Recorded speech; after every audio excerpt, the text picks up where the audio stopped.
Hey, what's everybody looking at? Please tell me you saw that. Saw what? Huh, girl, I can't with you. Hey, this is MichelleSpiva, your practical priestess of wisdom, and I want to welcome you to today's podcast of Wisdom Smack.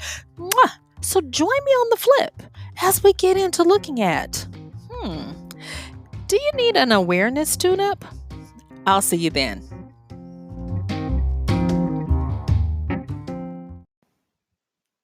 Hey, it's okay. It happens to everyone. Every now and again, we have to be reminded that we got to stay sharp and that we could be slipping when it comes to being on our game and catching the nuances of life. I had a wonderful time reading the Dan Brown books when they first came out, and I almost idolized the fictional character Robert Langdon. And it was something because I was like, oh my gosh, he is so brilliant. He sees so many things and the symbologies and all of that kind of stuff. And it kind of got me on a kick where I actually got a symbols encyclopedia, and I'm very thankful for it. I still have it today. And I started paying more attention to things that were hidden in plain sight. And because of that, I started to notice that up until that time, I had been walking around in a haze and I was just letting life just go before me and missing so much of it. And so today I wanted to look at and dig down a little bit into the concept of our awareness. And if we're really doing what we can to stay on top of our game and not just to maintain the awareness that we have, but to continue always evolving it and growing it and changing it to meet the needs of what's needed. Now, one of the things that I do want to say about awareness is for the to keep this, contained in our little talk today, our little chat today, I'm only going to talk about awareness with regards to conscious awareness, namely focusing around the senses and what we perceive, meaning what we see, and those types of things. Because this could be a week long series if we really got into it. But let's just suffice to say we're going to keep it on just the regular level of everyday wakefulness and those types of things. Now, with that, in one of my previous podcasts, I did a quick little rundown of the four main frequencies, brain frequencies that we operate in. And I talked about the waking frequency that we're in when we're awake and you know, aware is going to be a beta frequency, and it's the fastest frequency of the four that we normally operate in.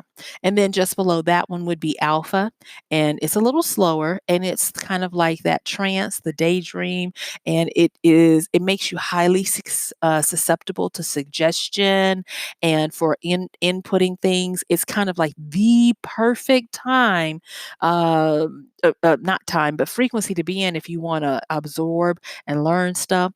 And then there's the theta. That's the first layer of sleep. Is also where REM sleep, rapid eye movement, dreams, and those types of things happen. And then there's delta, where you have the deep sleep, and it's kind of like sleeping like a baby. And of course, we have catatonic and some others, but for the most part, those four that I talked about, beta, alpha, theta, and delta, are the ones that we operate in. And so, and it, when we spend so we spend most of our time in beta wakefulness, and we oscillate in and out of beta and alpha throughout the day. When you daydream, you drift off. You get into a trance, those types of things. And if you doze off for a minute, that's building a bridge between alpha and then into theta. And what you want to take away from me going through these different frequencies is that at any given time, you might think you're fully awake, but you could be oscillating back and forth between beta and alpha. Okay, so I just wanted to lay that foundation so that we could stay on the same vein here when I'm talking about working on awareness tune up. Okay. So the other day, I also mentioned that when I talked about being a good listener and some others, I talked about how people tend to drift off and fall into a daze and they're in their own little world. Well, they are actually probably able to take in more of what's being said to them straight into their subconscious than they are when they are paying attention in beta.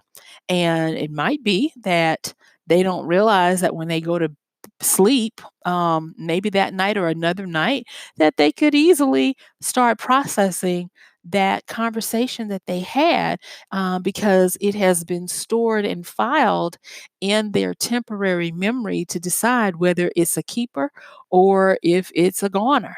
And so there are a lot of things at work. And the wisdom for us today is that from time to time, you need to pay attention to it, just like we take external baths and showers and keep ourselves with good hygiene. We have to do this as well for our mental health, our emotional health, and our bodily health. And so, with looking at having an awareness tune up, this is going to help us, hopefully, to stay on top of staying healthy and astute. Okay. So I'm just going to say it up front. Our eyes, they suck. They do. We tend to believe that our eyes are part of the five major senses, of seeing. And we believe what our eyes take in. And at best, we are, when we're working with our perception, what we see, and those types of things, we rely a lot on what we take in visually. But for what I want to say about that is our eyes are there to receive pictures. And it is our brains that interpret what we see.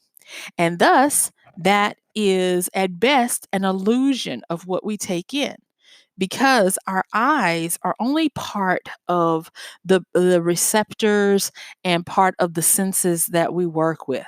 There are so many things going on that if we had to pay attention to all of them, it wouldn't work. And so understanding the reason why you are able to devote as much conscious time and attention to what you're seeing is because there are so many other pres- um, senses happening that the way we're wired has made it such that we don't pay attention to it. Like for instance, our equilibrium, our perception of body placement. Why is it that you don't have to look down at your feet when you walk? Or feeling hot or cold.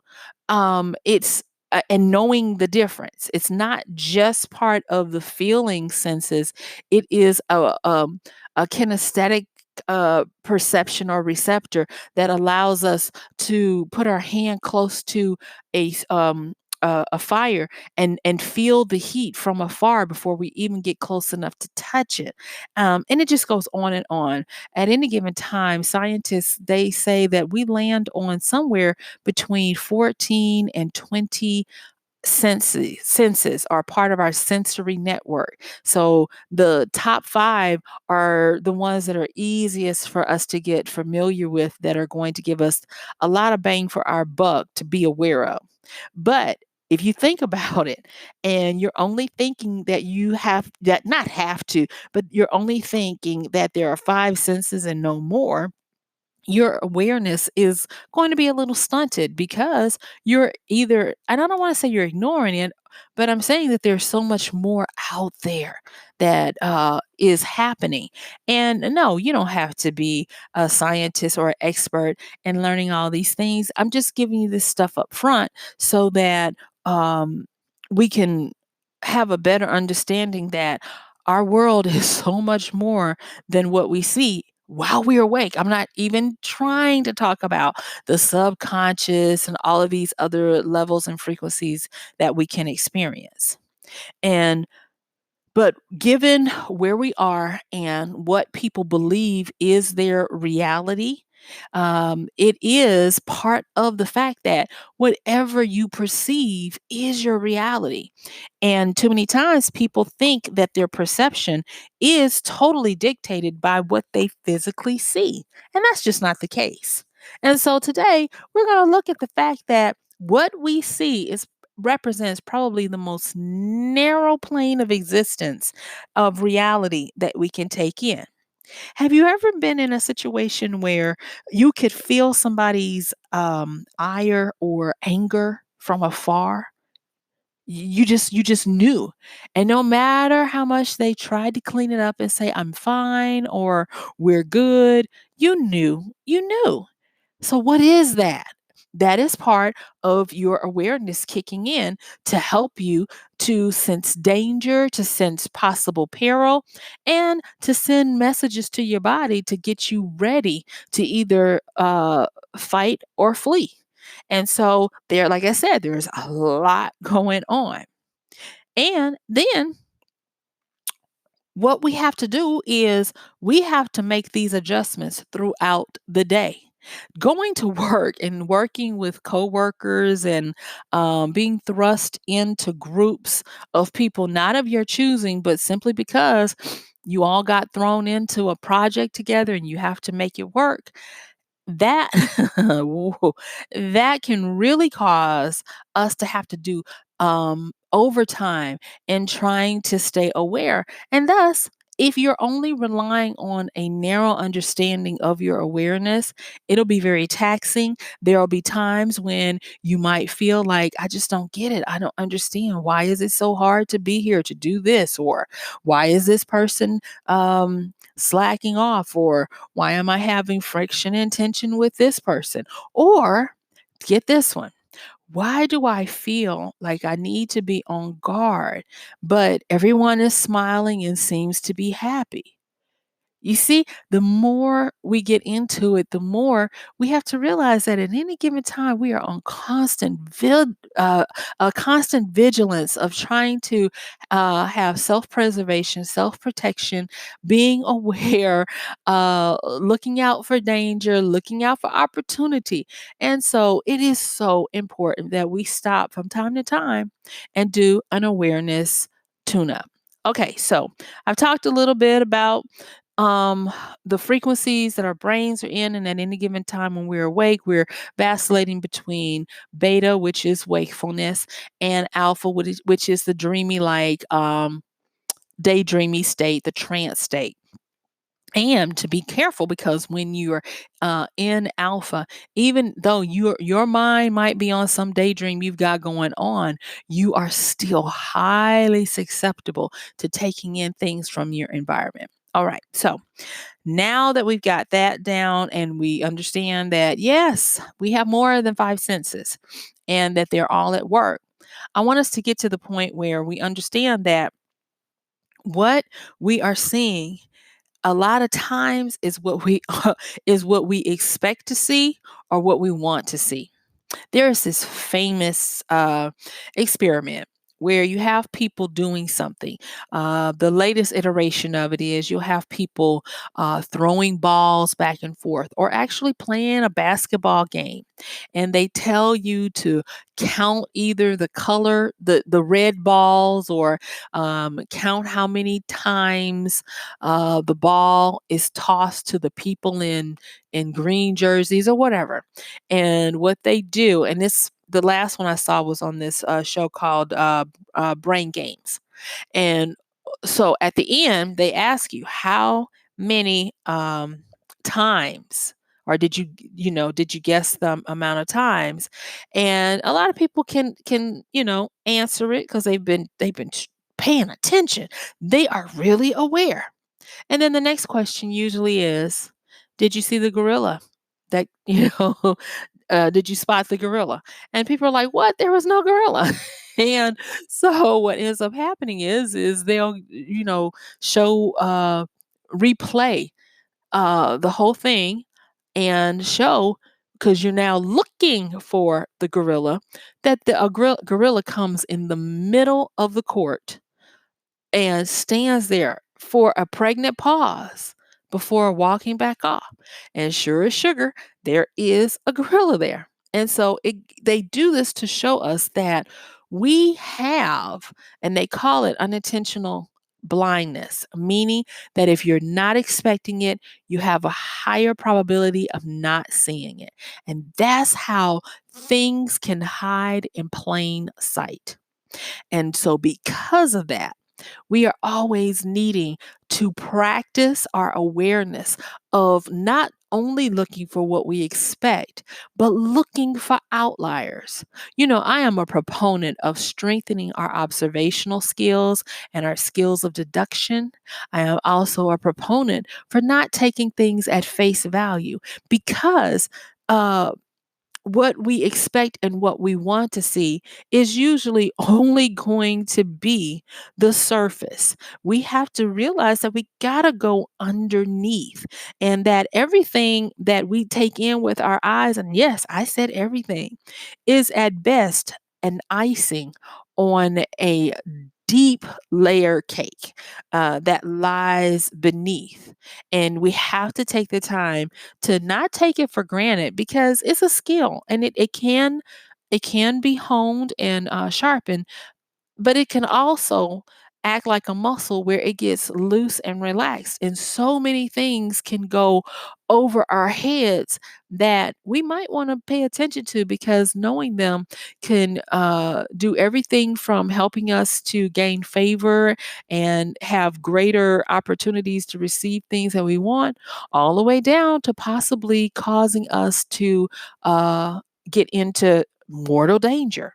And so, one of the wisdom smacks that I have been looking at now that I am determined to strengthen my awareness is that I am looking at the um, the jewels, the bombs, and even the rescue plans that are rumbling around in my mental basement.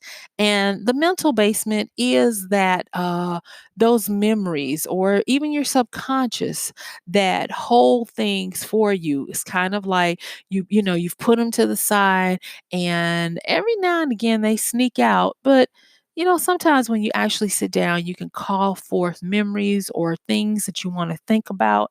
And I've gotten to the point where I can say that being able to call at will something that I've read or I've thought about helps me. And so, um, the other day, I was watching something on Netflix, and it was about someone's life. And it was portrayed by uh, oh dear, Eddie Murphy. Yeah. And it's a movie. It's called I Am Dolomite. And it's about a comedian actor, Rudy Ray Moore. And I am familiar with Rudy Ray Moore's work. I was a little kid when he was coming out with his stuff, so I only knew of it as the stuff that my parents were like, "You cannot watch this," because it was very raunchy. Um, and so I only kind of knew of it from afar and didn't really understand the legend. And so I watched this because I wanted to get acquainted with it. And I'll just be honest, I watched it and I was like, why is Eddie Murphy playing this character like this? And it didn't matter. I was just like, hmm. And so instead of just taking it at face value, I started trying to look for different things to give me clues of what I was picking up on. And when it started coming to me, I was like, "Oh, okay." And I just kept it to myself. But now, of course, now that this show has come out, people are coming out of the woodworks to say things about their take on it, their awareness of it. And then, of course, there are people who knew the original source material, or not source material, the original guy, and they're confirming what some people's awarenesses are saying. And so I wanted to kind of talk about how to actually start developing your awareness in this, these last few minutes that we have together. And so some of the things I'm going to tell you is when you are starting to become aware of the fact that you need to sharpen or hone or develop the muscle for awareness. Start to do things like, let's take from our dear fictional professor Robert Langdon and start with any type of symbols, including colors or positions, including directions. So, for instance, positions. Traditionally, if someone is standing, um, that is a person in an action positioning, whereas somebody sitting is the person of high repute. That is maybe the king, the queen, the person in charge. If a person is kneeling on their knees, that is a person offering themselves for service. If there's a person with in bowed, that is reverence or sitting low to the ground.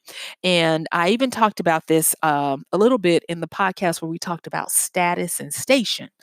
And so those are symbols. Directions, depending on what direction the person is located in, or a thing, or if something is pointing to or drawing attention to something, to the left, to the right, to the background, or up in front. All of that kind of stuff can have meaning, as well as colors and the different colors. One of the best places that I have used in the past, and I don't know if this is available to the common public, but Pantone, uh, the color company, they used to have wonderful references about the psychological effects of color on people.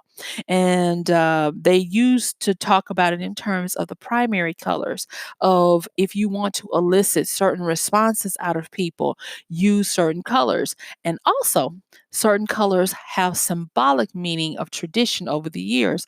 And so a quick Google search can tell you these types of things as well. But we want, when you're endeavoring to do this, to hone your skills of awareness, you need to broaden your database of reference materials and understanding, because symbols are representative of whole concepts that can be very complex. But because we can simply use a symbol, it's like a quick shorthand for it. So try to become more acquainted with symbols. And then after that, archetypes. Now, I've told you I'm a Jungian girl, Carl Jung, the great psychiatrist, and his work with archetypes and the different types of archetypes. And so a lot of times when we look at things, and I've talked about this before when I've talked about the book, How to Read Literature Like a Professor, he even talks about symbol and pattern and those types of things in this regard. And that is, when we look at archetypes and symbols, we can look at recurring themes that happen throughout humanity across cultures. So if there is the mother figure, or the joker jester, or there is the innocent virgin, or the child, or the chameleon, the different archetypes, you can start to get a deeper awareness. So, for instance, if you are dealing with someone and something strikes you odd, try to go through your database and see, what archetype are they fulfilling? Are there any kind of symbols that either they are inhabiting or tend to be around them? And another thing you can do is look for patterns. And patterns, don't make it too hard. When you're trying to look for patterns, just look for something either recurring or something that reminds you of what's going on. If it's a pattern that you watched in a movie or heard in a song and that's what comes to you, that's your pattern and it's okay.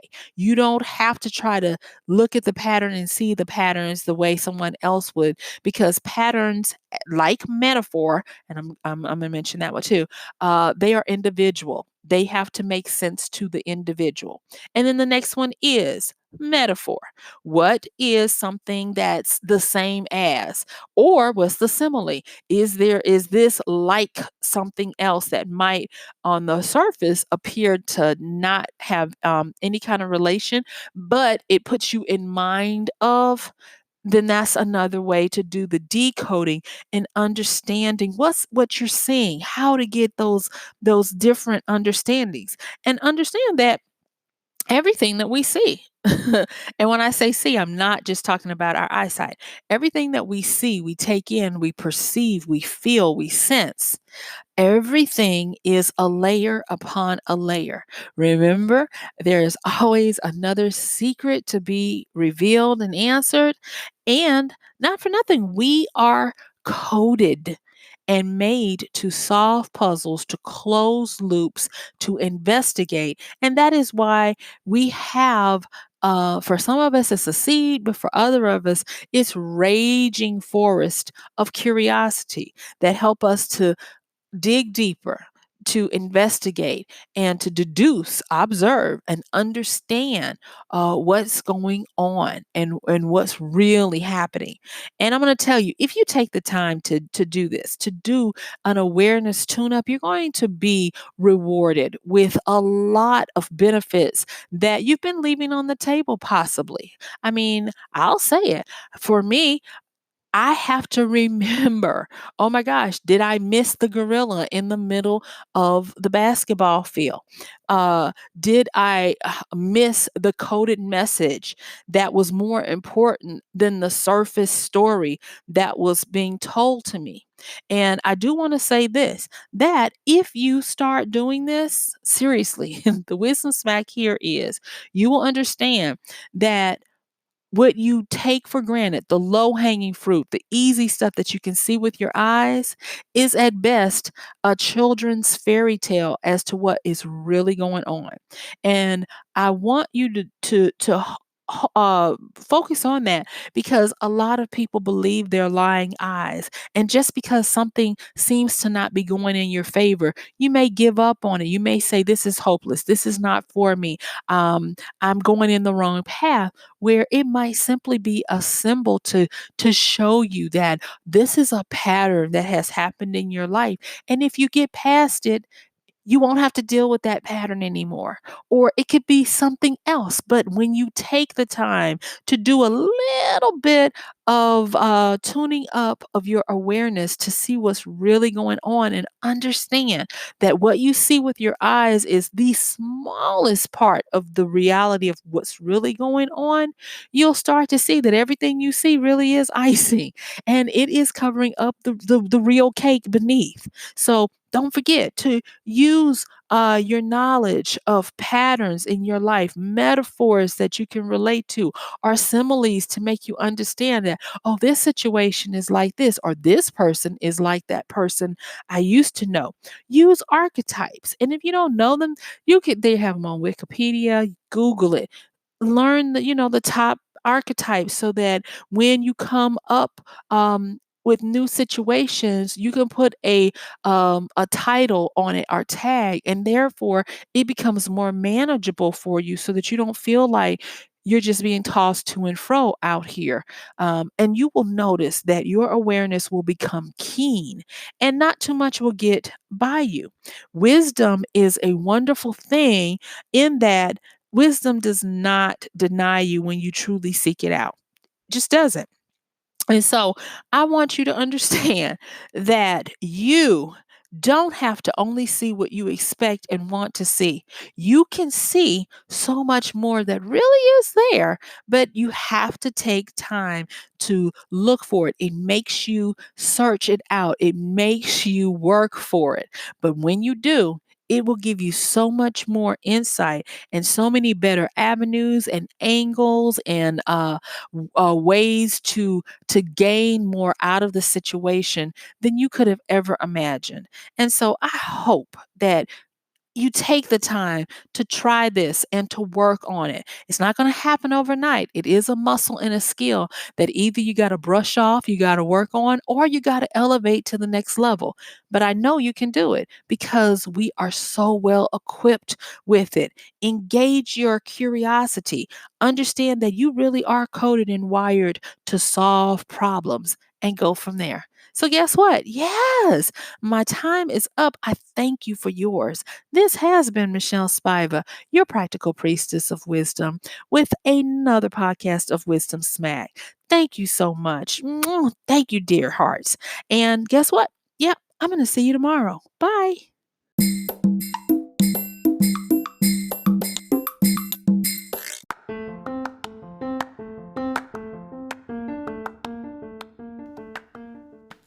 And that's going to do it for today's podcast of Wisdom Smack with Michelle Spiva. If you like this podcast, please help us get the word out. Like, comment, subscribe, and even share. And if you really like it, please help us continue to get the word out by considering using this show's link for Amazon. So when you want to go to Amazon and you do all of your general shopping, please use MichelleSpiva.com/AMZ. It's simple as that. It doesn't cost you anything extra, and this show might receive a little bit of commission that will go towards helping to further get these episodes out to you and to others. So thank you so much for listening. This has been Michelle Spiva with Wisdom Smack. Bye.